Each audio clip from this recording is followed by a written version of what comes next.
굉장히 힘들어해요. 그런데 그 아이에게 부모가 해줄 수 있는 방법 같은 거. 사람들이 부모가 아이에게 모든 도움을 줄 수 있을 거라고 생각해요. 근데 그거는 한계가 있어요. 부모는 자식에게 영향을 줄 수 있을 것뿐이지 그 아이가 어떻게 하느냐에 따라 그 자리에서 벗어날 수 있느냐, 거기서 이겨나갈 수 있느냐가 결정되는 거예요. 근데 많은 유튜브나 많은 TV나 많은 곳에서 부모의 잘못으로 아이가 그렇게 됐거나 주변의 잘못으로 아이가 그런 생각을 하거나로 많이 몰아갑니다. 그리고 부모가 좀 자기가 자식을 어떻게 좀 바꿀 수 있다고 생각한다는 건 오만입니다. 내 아이에 대해서 부모가 그렇게 잘 압니까? 부모들이 착각하는 것은 내 아이 우주에 들어가서 그 우주를 마음대로 어떻게 만들 수 있다는 착각을 하는 거예요. 내가 어떤 영향을 준다 해서 그 영향을 받고 어떻게 바뀌는가는 그 아이 자체의 우주에서 결정될 일입니다. 그 아이 자체의 의지나 뜻, 그리고 생각, 이것들이 많은 영향을 미쳐서 그 아이가 변화를 하는 거죠. 이거를 간과해서는 안 돼요. 첫 번째, 부모는 부모 위주를 살고 있고 자식은 자식의 위주를 살고 있다. 여기서부터 떨어져야 돼요. 부모가 자꾸만 내 책임이다, 그렇게 내가 살피지 못해서다, 모든 부분에 이렇게 판단을 때리시면 아이에겐 어떤 영향력이 가냐면요, 부모 탓이답니다. 모든 사람들은요, 내가 상황이 안 좋을 때요, 남 탓하고 싶어져요. 그 일이 왜 생겼나에 초점을 맞추고 있어요. 지금 그 일이 생긴 다음에 내가 지금 어떻게 할까? 부모의 입장과 이 아이의 입장을 스스로 낱낱이 있는 그대로 딱 보는 게 초점에 맞춰져 있어야 되는데, 우리는 이거는 나 때문이야, 이래서 이렇게 생긴 거야, 그러니까 이렇게 해야 돼, 이렇게 돼 있다고요. 이거부터 잘못돼 있다, 이렇게 말하고 있는 거예요, 저는. 왜냐하면 그 사람의 인생은 내 자식이라 하더라도 영향은 끼칠 수 있지만 그 아이의 인생은 스스로 만들어가는 것이기 때문이죠. 저희 남편에게 들은 얘기예요. 심리학 교수님이다. 정신과 교수님이 그런 말을 한다고 하더라고요. 춘기 아이가 이렇게 왕따를 당해서 죽음을 생각하고 있는데 그 정신과 선생님에게 어떻게 해야 되냐 물어봤대요. 라디오에 나왔다는데 제가 직접 들은 것은 아니기 때문에 거기서 그렇구나, 힘들었겠구나, 이렇게 안아주면 된다, 알아주면 된다, 이렇게 얘기를 했다고 하더라고요. 그런 말을 할 때 제가 그랬어요. 우리가 그거 알아준다고 무슨 해결책이 나오냐. 그러니까 저희 남편이 그럼 뭘 어떻게 하라는 거냐 이렇게 저한테 묻더라고요. 너는 똑바로 뾰족한 수가 있냐, 이런 느낌이었어요. 그래서 제가 남편에게 그랬어요. 저에게 누가 그런 상담을 해온다면 나는 다르게 말할 거다. 많이 배웠다는 교수님 말을 믿고 싶은 남편의 마음은 이해한다. 하지만 나는 사람의 마음의 밑바닥까지 또 그 사람과 다른 부분을 연구한 사람이기에 내가 말하는 것도 들어보기 바란다라고 하고 말을 했죠. 저는 내가 부모라면 그 아이에게 그 상황에서 물어볼 거예요. 그 상황을 그 아이가 잘합니까? 아버지가 잘합니까? 아버지가 상담한 것 같아요. 그럼 그 아이가 잘 알죠.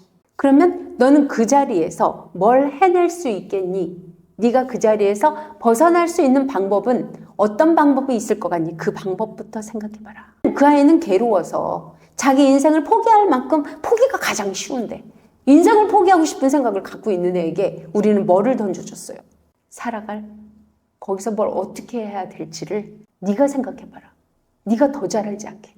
근데 네가 하는 방법 중에 너 스스로는 어렵다면 보호자가 괜히 있는 거 아니다.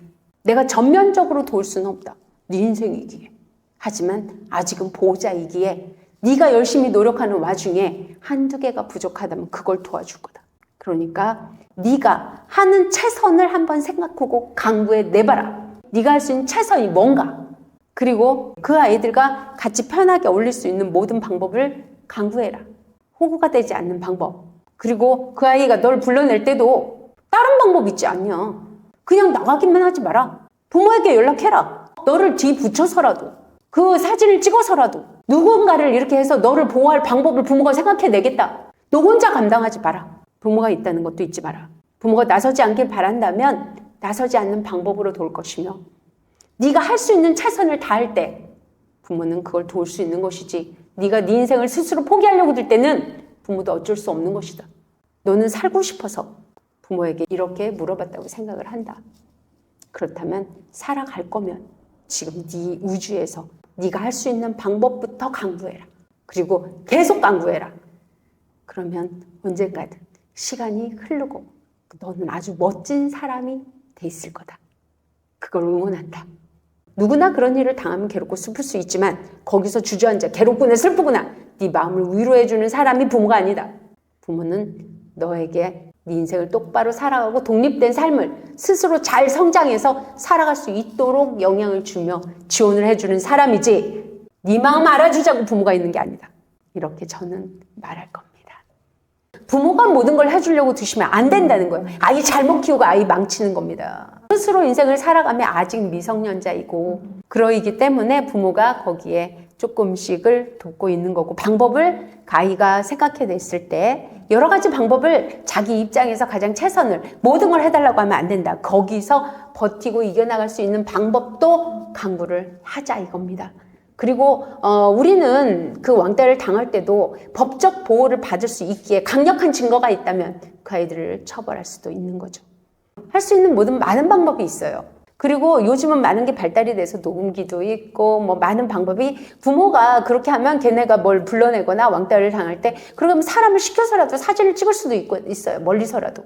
가진 방법이 다 있습니다. 그렇게 못하게 하는 모든 방법을 걔는 돈이 없다 하더라도 부모가 그 학교로 나서고 그러지 않는다 하더라도 가장 강력한 증거를 잡을 수 있는 방법은 부모에게 갖고 있어요. 부모가 조금 더 내 아이를 더 보호해주고 그런 방법으로 그 애한테 해를 끼칠 수 있다면 걔네 함부로 하지 못합니다. 인간은요 자기가 해를 당한다고 생각하면 함부로 안 해요. 내가 당하고만 있을 사람이 아니라는 것을 알게 하라. 그러면 함부로 하지 않아요. 인간의 마음은 그런 복수하면 어떡해? 인간의 마음속에 뭐가 있는지 밑바닥을 보셔야 됩니다. 자기에게 해가 되는 일은 잘 안 해요. 나한테 조금 피해가 있잖아요. 그럼 잘 안 한다니까. 걔네도 뭐 바보예요? 쟤를 건들면 나한테 피해가 올 것 같아. 이런 생각이 들면 그렇게 잘 건들지 않습니다. 만만하니까 건드는 거예요. 지가 두드리고 패도 쟤는 꼼짝 안 할 거야. 쟤는 나한테 피해 안 줄 거야. 이런 마음을 갖고 있으니까 건드는 거라고요. 그러니까 우리는 스스로 내 아이를 좀 더 강하고 좀 더 지혜롭고 이 세상을 헤쳐나갈 수 있도록 만드시는 건 어떠십니까?